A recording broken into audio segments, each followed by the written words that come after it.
many of you don't know, I was pretty much the biggest bust in the history of my college football team. Not because I wasn't good, not because I wasn't a person that tried, not because I wasn't disciplined, not because I couldn't live up to the expectation. It's because my body couldn't hold up. I came out of Camp McKinley High School. My team won a national championship. USA had 8 national championships in 1997. Played with multiple people who played in the professional ranks. I played with Mike Doss, 3-time All-American at Ohio State as a safety. Kenny Peterson, 2-time Defensive Player of the Year, played defensive end before I played defensive end at McKinley. Jamar Martin played for Ohio State Buckeyes. Countless other people. Played against guys like Troy Smith at Cleveland Glenville. Anthony Gonzalez played at St. Ignatius. Dave Ragone played at St. Ignatius quarterback. Played against Maurice Claret at Youngstown Warren. I played against Anthony Munoz coming out of Cincinnati Moeller.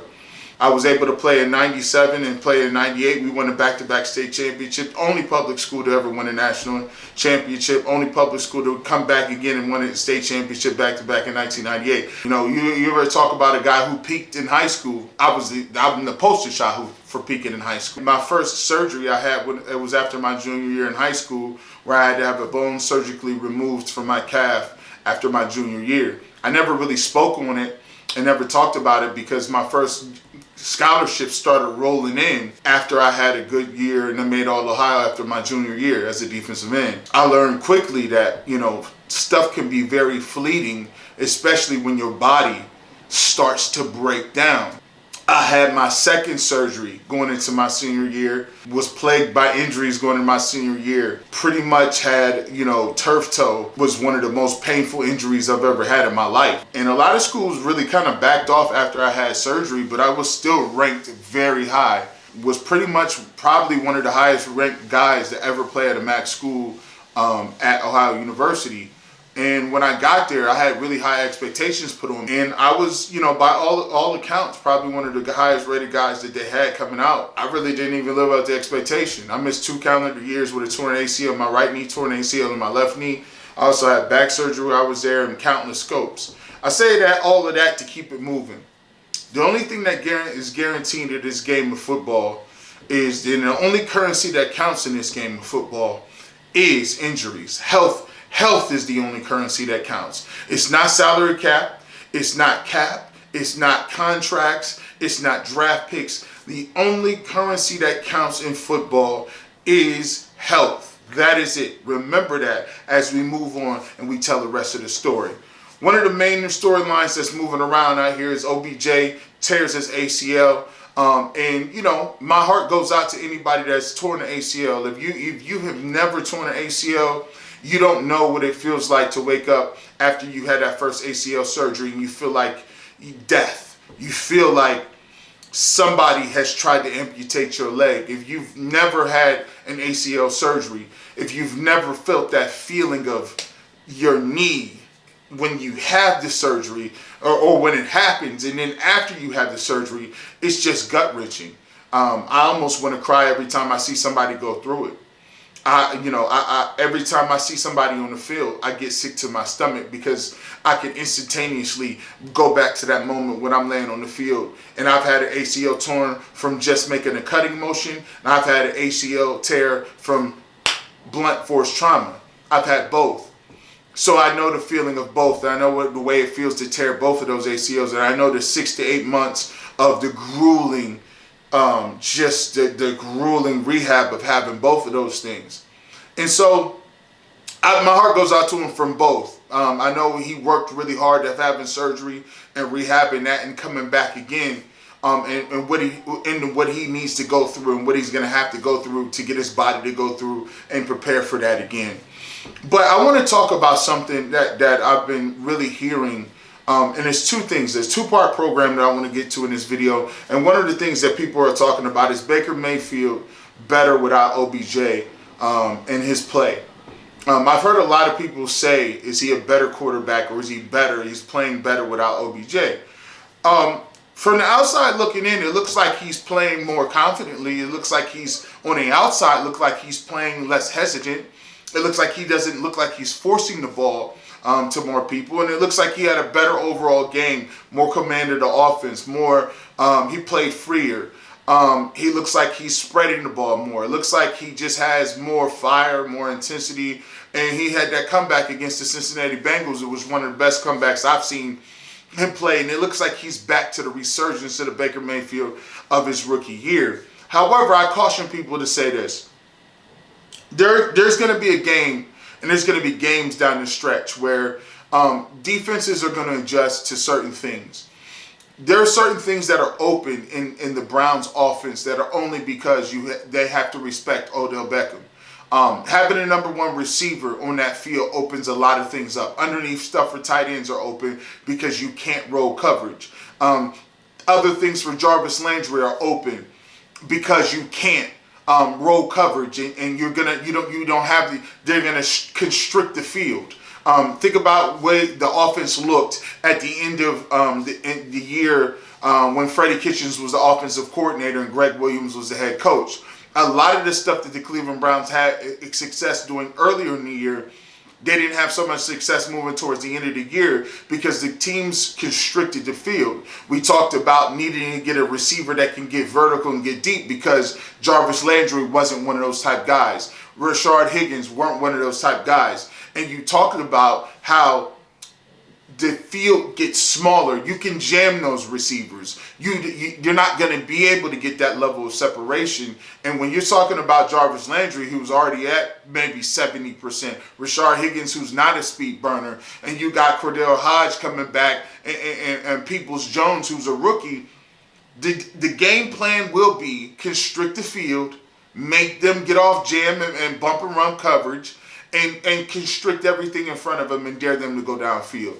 So that's the new playbook, and I think that people are going to see that it's going to be times where you're going to say, man, I wish we had OBJ out there looking around, right? I wish we had OBJ moving forward. And the second part, and more of the bigger thing that I really want to talk about, is something I like to say about the fierce urgency of today. I did a blog a couple of weeks ago about Yannick Ngakoue and about how the Ravens are going forward and how the Ravens went out and made that trade for him and always propelling yourself and getting better and getting better.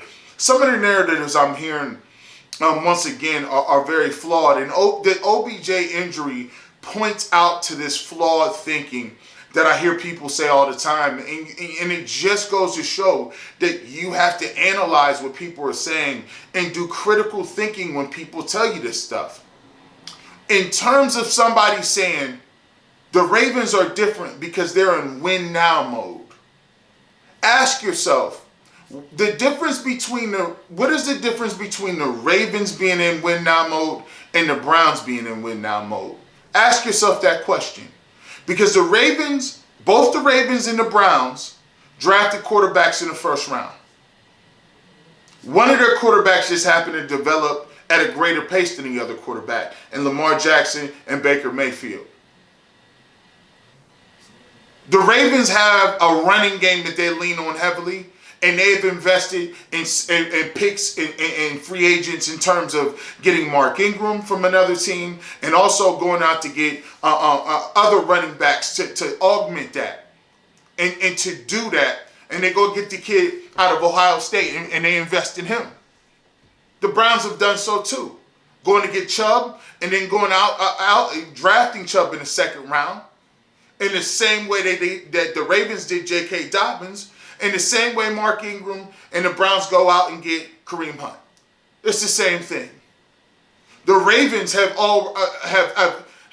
put money and assets into their offensive line the same way the Browns have, going out to get free agents and investing in their offensive line. Both teams have done that. The Ravens have consistently gotten tight ends like Mark Andrews and drafted tight ends. The Browns just drafted a tight end that they're playing consistently. They have a couple good tight ends. The Browns go out and still do those things. So when we're talking about the Ravens are in a win now mode, what makes the Ravens in a win now mode and the Browns can't be in a win now mode? It's all the way you think about it. It's the fierce urgency of today. And the OBJ injury should tell you that the only currency that counts is injuries. It's not if you get hurt, it's when you get hurt. It's about when it's going to happen, not if. Everybody gets hurt.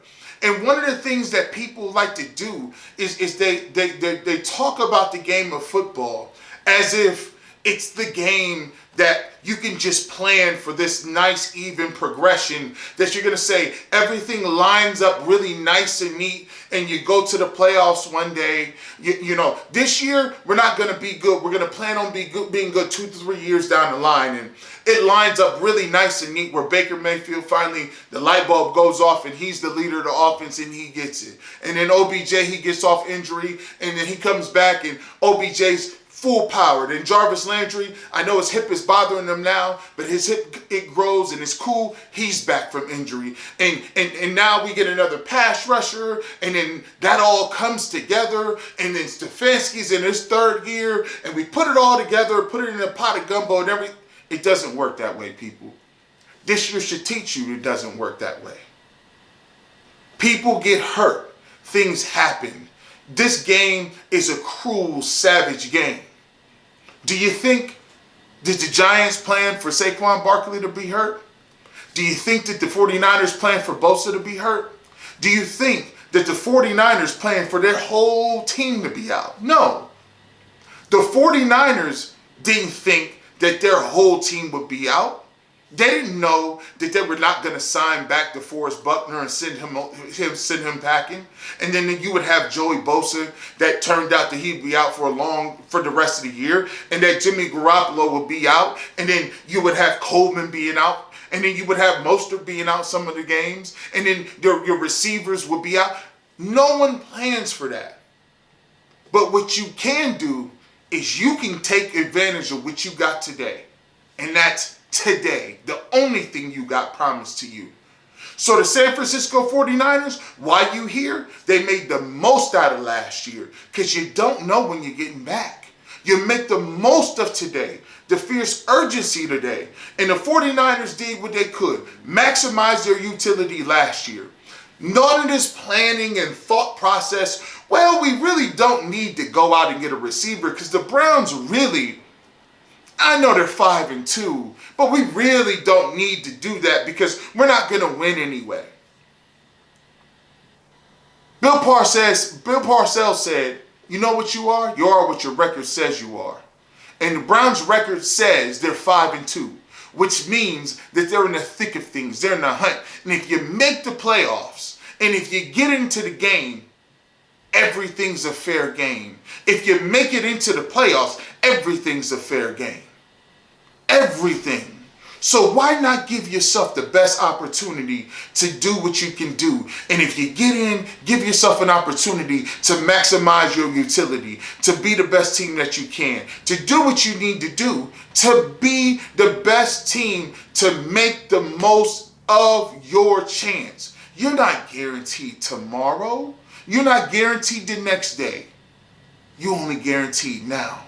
So in terms of looking what this team need to do, if they're offering receivers out there in that market, you think I'm counting on Cordell or Hodge? No. Let's look around. You got a receiver for me somewhere? Y'all got a receiver? Y'all got somebody? I don't operate under the thought process that I'm operating scared that I'm not going to go improve my team because you think that maybe this doesn't work. Or maybe Baker doesn't, maybe it doesn't work because Baker's not going to see eye to eye with this receiver. Or maybe there's no chemistry. You don't operate in fear. You operate in confidence. You operate moving forward. You operate your team as if you're always trying to get better. You assume a positive intent. You don't operate out of a mentality of fear. You operate in confidence as a champion, right? So I'm trying to get better at all times. I'm trying to get better in all times. I'm 5-2.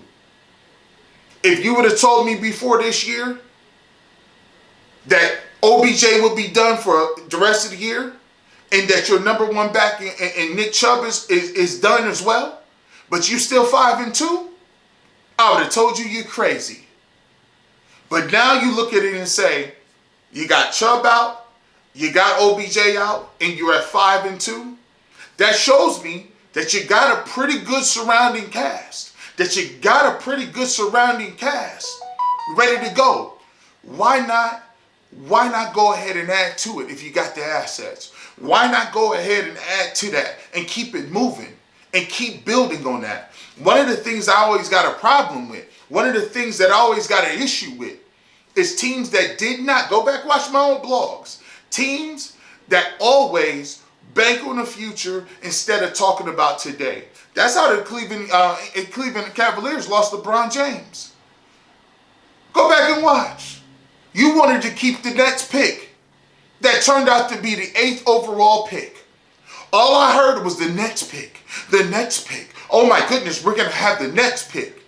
If you wasn't worried about the Nets pick and traded that pick to get somebody else that was talking about helping you win now, you could have kept LeBron. But you talked about the future that turned out to be Colin Sexton. You got Colin Sexton and Darius Garland. Okay.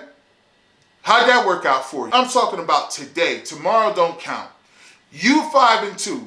Worry about that 5-2. Next year, guess what can happen? Your starting running back can get hurt. Your starting quarterback can get hurt. Myles Garrett can get hurt. Heck, the whole starting defensive line can be hurt. You worry about today. You handle today. You worry about the time value of money. That time value of money tells you, I ain't worried about putting my money under no mattress. If I go and invest that money, I can get an interest rate. And then my money, my value and my money is worth more to me working out in the market rather than sitting idle worried about pipe dreams.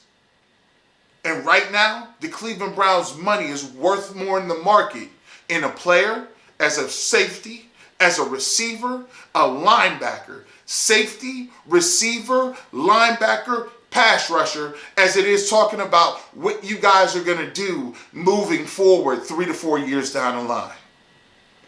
As always, hit the like, hit the subscribe button, and let me know in that comment section why or why not you believe you should stay pat and hang out and not go get somebody to improve an already solid 5-2 roster.